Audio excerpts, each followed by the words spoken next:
Hey, DJ Jazzy Jeff, thanks so much for joining us again on WTOP. How are you?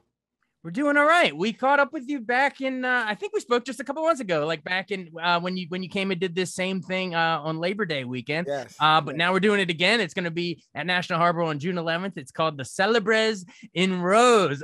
Remind our listeners what this is: little wine, a lot of music. Well, yeah, it's a wine festival, a rosé festival, but everybody wears pink and white, and it's a dress up affair. It's always in a beautiful location. It has a great talent, and people have a good time. When I did it last year, was the first one that I did, and it was amazing just looking at a sea of people just enjoying themselves. Yeah, I think they've done it three years, but last year was your first time. You said. Yes, yes. Awesome. So who's going to be on stage with you this time? It's a pretty star-studded lineup. Oh man, Robin Thicke, and Tamia. So I'm super excited. I'm super excited to see them. It's always a great lineup, and my job is, in between watching these amazing acts to make everybody have a good time. So throw your glass in the air and let's go. So Robin Thicke do a little blurred lines. You'll play Yes. your hits. It's gonna be fun. Now, do our listeners need to know anything? You said throw the glass in the air, but what else should they do? Just what do they need to know? Just dress comfortably, be prepared to party. Just comfortably, and you have to make sure that you have pink and white on. Oh, you got to wear pink and white. Well, you don't want to come without wearing pink and white. Let's just say that. Like you don't want to be the odd man out. Right, you'll stick out like a sore thumb if you don't. Yes. All right. So you don't have to, but it's like not wearing green on St. Patrick's Day. There you go. There you go. I love it. I love it. I love it. Well, very, very cool. Now, in case our listeners, they might have missed the last conversation, if you can go check it out in our archives if you want to find it, folks. But remind them, you that beautiful studio you're at now is it's somewhere like along the Philly Delaware border or something. You live Yes. somewhere around there, right? Yes. Okay, cool. Because you're born and raised in Philly. Take me back to the early days. What you grew up listening to, how you discovered hip hop. I guess it was block parties back then. Yeah, but growing up in Philly, you're growing up in the home of Gamble and Huff, which is, like growing up in Detroit with Motown. Sure. So, we always had great music from a lot of the people in the city, so we come from a really good lineage of, when it's around you, you can't help but to feed off of that same kind of energy. So yeah, it's definitely been beautiful. Will and I, have had a long career of music and television and just, but the roots all started in Philly. Absolutely. And remind us the moment that, DJ Jazzy Jeff and the Fresh Prince, it would become a famous duo. But remind us how you met Will the first time. Wasn't it like it was a happenstance? Like you got a call to do a Yeah, party next door to his house or something? yeah, and I got the call, and I had another rapper that used to travel with me, and I picked up the phone and I called, and he never answered the phone. So my life would be greatly different if he would have answered the phone. But because he didn't, Will was at the party. He asked, where my MC was. I said I couldn't get in touch with him. Will said, "Hey, you mind if I fill in?" And he's been filling in for 38 years. Yeah, long relationship. The Yeah. very first Grammy what you guys did was Parents Just Don't Understand. Yes. Was that was didn't you say that was inspired by your mom? Like you went to the grocery store? Yeah, yeah. You get to a point that you kind of think that you're bigger than you are. And my mom was like, "Listen, I need you to go to the grocery store and get me some milk and eggs." And I was like, "Mom, we we just came from doing this show for 20,000 people." And she said, "And I need some milk and eggs." She didn't care. No, no. But you know what? Your parents aren't supposed to care. You will always be, Right. their child. So I looked at Will and said, "Parents just don't understand." And it was like, "Hey, that's a good one." The rest was history. The light bulb went off for sure. Yeah. You followed up with Summertime, and why do you think that one worked so well? I mean, it's still played at barbecues today. I mean, this summer I'm sure it'll be playing everywhere. Yeah. It was because it was written from a point of truth. Will was his first year on the Fresh Prince of Bel Air, and he was actually missing growing up in Philly because we have the seasons. People know, fall, winter gets cold and dark, spring comes and everybody's optimistic. Soon as it starts to get warm, people bring out the cars and wax the car and you go cruising. And him being in LA and it's pretty much 90 degrees all of the time, Just he one didn't get level. that season change. And he called one day and was asking, and we were just kind of talking like, oh man, well, such and such got a new car, and you should have seen such and such, and it really inspired him. Like, what, I want to write about the nostalgia that people have, especially on the East Coast, growing up, coming from spring into summer. Yeah, here in the Mid Atlantic, man, I can see why you stayed around here because Yes, we love yes, this all the four seasons around. yes. The colors change 4 times a year. Exactly. I'm a fall leaves changing kind of guy I'm with you. myself. I am with you. But Summertime's a great song. Well, very cool. Well, you just mentioned that he was out there shooting the first season of The Fresh Prince, and of course you would take part in that show yourself. Before we get to the acting side of playing jazz, tell me about writing the TV theme because that you basically sort of wrote it as a demo, right? And it wound up becoming the song. Yeah, I thought we were making a filler. Like I really thought that this was going to be a thing that, Like a they were going placeholder. to use until they figured out what the real theme song was. Yeah. And we did it, and I mixed it, and that's the same thing that plays on television today. It never still changed. trips me out. Never changed. Never changed. That was Never changed. Now, so Will wrote those lyrics, and you wrote the music, or did you write? Yeah. Okay. Yeah. Wow, that's so crazy. And basically, you're just. I mean, it makes sense. You're writing about your life, growing up and born and raised Philadelphia. Well, cool. And then in terms of playing the role of jazz, I'm sure you got into this whole thing from the hip hop side, and then writing the TV theme. But you didn't think you'd ever be playing the role. But how did that actually happen? Were they just like, hey, you know what? Why don't you try this? And it worked. Yeah. I think. They noticed Will from the Parents Just Don't Understand video. Mm-hmm. And I was in the video too. So they were kind of like, you know what, you guys played in the video so well together. Do you think he would be interested? So Will called and asked me, and I was like, no. And he called back and he was just like, listen, I know this isn't what you want to do, but I got an idea. Why don't you do 3? If you do 1 and you love it, you got 2 more to look forward to. If you do 1 and you hate it, you only have 2 left to do. And he's really convincing. So I was kind of like, you know what, since you put it like that, okay. And I didn't realize it was going to end up being 5-6 years. Wow. Well, we fans are glad that it ended up being. Oh, me too. Me too.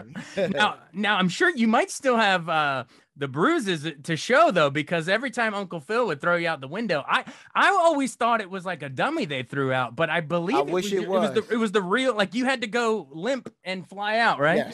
Yes. And that was extremely painful. And it really got to a point that I was kind of like, I can't do this anymore. Yeah. That's why they kept using the stock shot. And then that became funny because whenever you saw me walk in with that shirt, everyone kind of understood what it was. So it had to be that same shirt that they'd already pre-recorded you getting thrown out because they knew that it had to cut. Were there any times where it cut to and you're in a different shirt? No. I mean, but I've recorded me getting thrown out in multiple outfits. Right. And that was the day that I was like, I'm not doing this anymore because I was black and blue. So oh my God. Like, if you can't find that outfit, then you go into that one, or you're gonna get a dummy. a rapper, actor, and a stunt man. Wait, was there a mattress or a pad or anything? Or absolutely. Oh, it was a pad, but it wasn't as cushy as it could have been. Yeah. Yeah, exactly. It's like the people that are like, you're hitting a wrestling ring. How bad can it hurt? It hurts. Yes. Awesome. I love it. Well, do you have a favorite episode? Was it when you got married, or there's lots of big moments, but I think it was the one when I got married, just because that was the most lines that I had.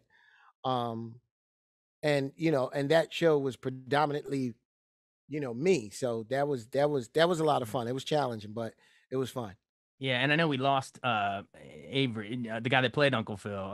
Just memories, rest in peace, and just memories, memories of him and the fact that we've lost him. It's way too young. Oh man, James Avery is the guy who made me understand the value of vacationing. Okay. He was, oh man, because it's funny, growing up in the inner city in Philadelphia, we vacation where we could.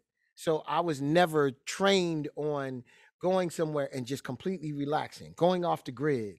unwinding, taking a drive across the country. And he was such an avid jazz listener.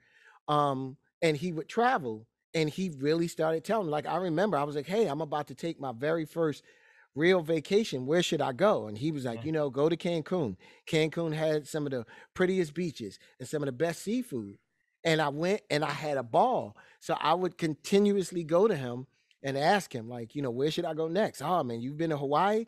No. Well, you should leave here and go to Hawaii and go to the different islands. So I really appreciated the insight that he just gave me, as far as expanding your horizon when it comes to traveling.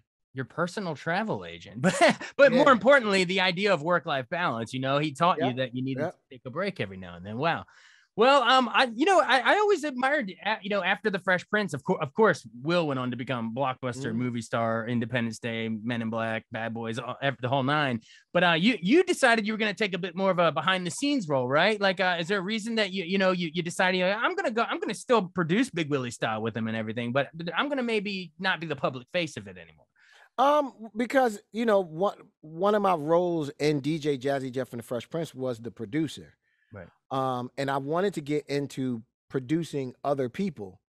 Um, and a lot of times it's hard when you're managing your own career and you're managing a side career.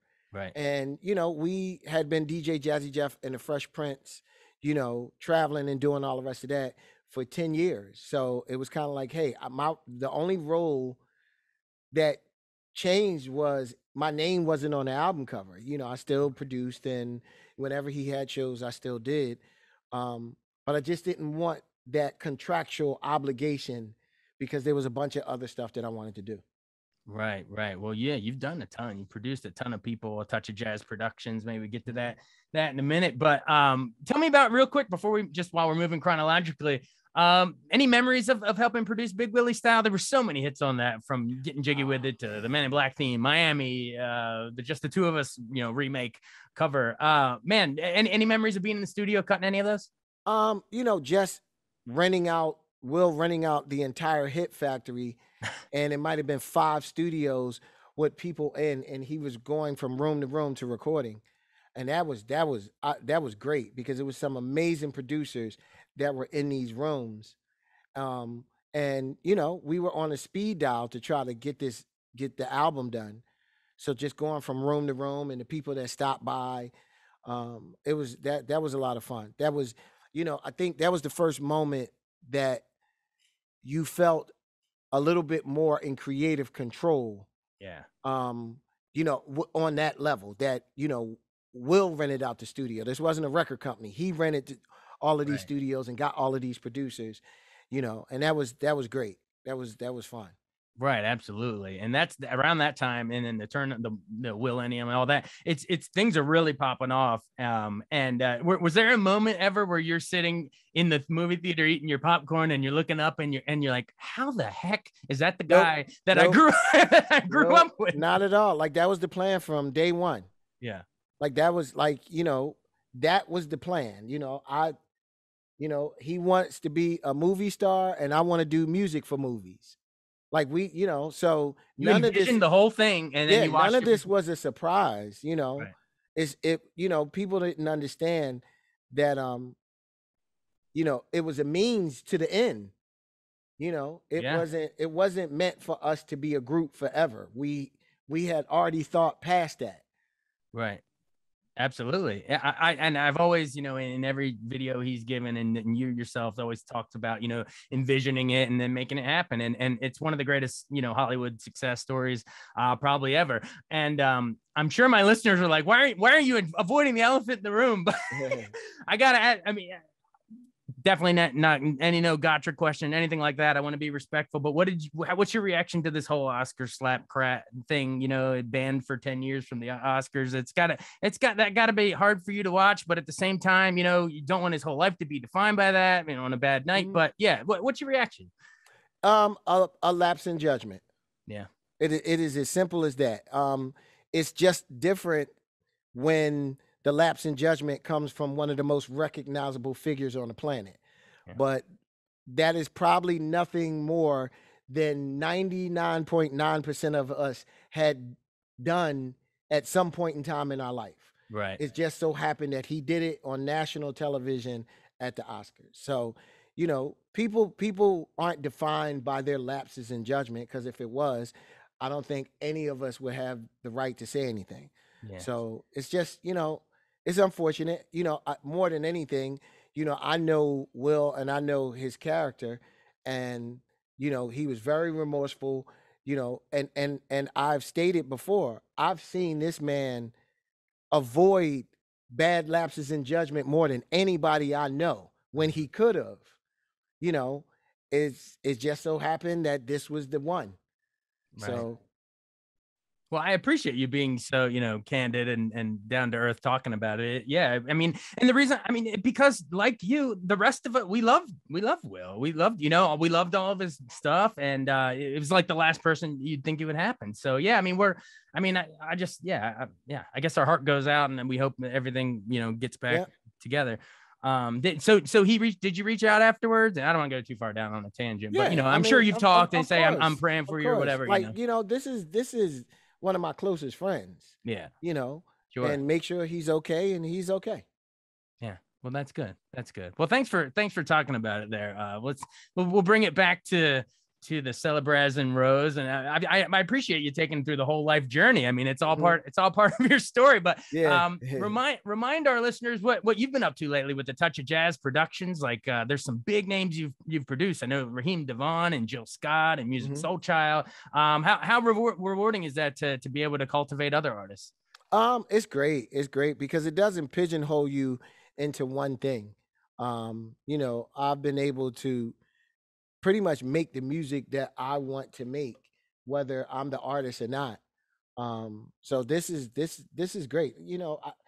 It's very weird having a goal and achieving the goal. It's when people ask, what do you plan on being in the next 10 years? I'm kind of like right where I'm at. Like know what I mean? Like if I found if I found utopia, why leave? Exactly. The grass isn't always greener. If you're already in utopia, stay there and make it fruitful. Yes. Well, very cool. Well, I've always wanted to know, and we didn't ask you this last time you were here, but you're like an icon of hip hop, and you've basically watched it go from its infancy to now it's a global juggernaut. It's like the arguably the biggest genre of music in the world. Do you take a certain pride that, you were able to sort of spark that? Of course you're happy to have some kind of a input in it, but I don't think I look at it like that. Like I feel like I was a part of a really, really dope club. Right. Like I was a part of one of the best clubs, in the world, of watching the birth of something, to watch it from its infant stage to this becoming your music, that was our music, as we grew up. What we were listening to was pretty much our parents' music. And then all of a sudden hip hop comes and we grab it because it's ours. We still got our parents, but now this is ours. But to watch that now people's grandkids have it, what I love is we still got ours though. Right. But it's, to watch that, I'm just happy that it's still going on. You are now the parent that doesn't understand. You know what I mean? In some cases grandparents that, and that have grandkids. Yeah. Exactly. So it's a little trippy, but it goes on and on. You've been generous with your time. Before we run, whenever I have interviews, I always love to do you have like a Mount Rushmore of hip hop people in your life? Like you know what I mean? It's so hard. It's hard. Like that's when people ask me like, what's my favorite movie? I'm like, I can't tell you that. Give me a genre. You know what? That is you just gave the perfect answer. You can't. Because there's so many different categories of movies, and so many different styles. You're not trying to put, E.T. next to Save It Private Ryan. Yeah. You know, those are two different genres of movies. So it's both Spielberg. That's about all they have in common. Yeah, it's the same thing to me with music. Like, you know, I can't, my brain shuts off whenever I'm asked that question because I love so much, you know, I love so much. But one thing that I will say, and I think has been very beneficial, is I hold on to the music I love and let go of the music that I don't. I don't talk bad about it. If it's not for me, I slide it to the side to make room. And I think sometimes people that talk about, oh, I don't like this on the radio, I don't like this on the radio. To me, I think you're taking up more of the space that you should be putting the songs that you do like in those spaces instead of talking about what you don't. Right. Promoting, you could be promoting your favorites with that time. Absolutely. Yeah. So wait, real quick, what are those? What's on the shelf behind you then? How many what do you have a sample and what all albums that? Listen, is that vinyls? I have vinyl all around the room. I love you only get a chance to see that, but I have vinyl all around the room. I'm never giving up my vinyl. Nor should you, because you never know that tangible media, man. I know. People might call it outdated, but my wife and I still drive around and listen to CDs in the car. I don't care. I'm with you. That's right. You got to touch the music. You can make your own mixtapes with it. You know what I mean? It's different. And, you know, streaming's good and all, but it's a different world. But hey, we really, really appreciate you joining us. Bring it full circle. Tell our listeners why pretend I'm not even here. Speak directly to them. Come on out. Célébrez and Rose is an amazing event that you definitely need to come to. Tickets are selling super fast. Make sure you secure your spot, and you can get tickets at celebrezandrose.com. That's Célébrez with a Z, rose.com. I love it. And it's going to be down at National Harbor, just outside the nation's capital on June 11th. So get your tickets now. Hey, DJ Jazzy Jeff, thanks so much. It's always a pleasure talking with you, and I really, really appreciate it. Yes, man. I appreciate it once again. All right. Be well.